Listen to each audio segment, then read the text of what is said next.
கழுதையும் மனிதனும். ஒரு தந்தையும் மகனும் தங்களுடைய கழுதையை விற்பதற்காக சந்தைக்கு ஒட்டி சென்று கொண்டிருந்தனர்.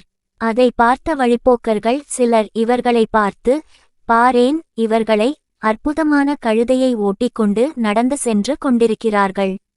இவர்களில் யாராவது அதில் ஏறிச் செல்லலாம். ஆனால் பொருளை கொடுத்த கடவுள் அதை பயன்படுத்த அறிவை கொடுக்கவில்லை இவர்களுக்கு என்று ஏளனம் செய்தனர். இதனால் வெட்கப்பட்டு போன தந்தையும் மகனும் ஒரு முடிவு செய்து, வயதில் சிறியவனான மகன் கழுதையின் மேல் உட்கார்ந்து கொண்டு தந்தை நடந்தவாறே இருவருமாக போனார்கள். அப்போது வேறு சில வழிப்போக்கர்கள், இங்க பாருடா அநியாயம், பெரியவர் நடக்க முடியாமல் நடக்கிறார், இந்த வாலிப பையன் சொகுசா கழுதை சவாரி செய்கிறான் என்று கிண்டலடித்தனர்.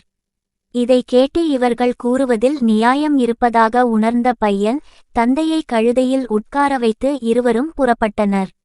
இன்னும் சற்று தூரம் சென்ற பின் ஒரு வழிப்போக்கன் இவர்களை பார்த்து, களி முற்றிவிட்டது, இங்க பாரு, நல்லா சுக்குமாந்தடி போல இருக்கிற பெரியவர் ஒரு நோஞ்சான் பையனை நடக்கவிட்டு தான் மட்டும் சொகுசாக கழுதை மேலேறிப் போகிறார் என்றான்.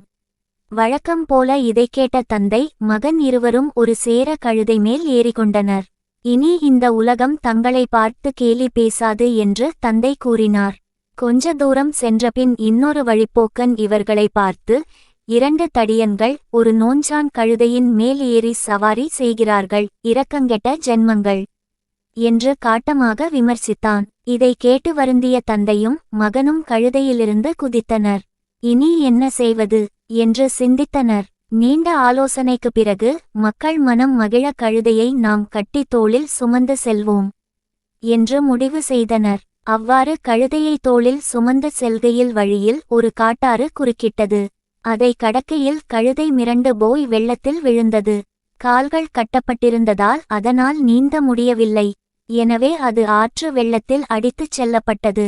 தந்தையும் மகனும் செய்வதறியாது திகைத்து நின்றனர். எப்படி இருக்கு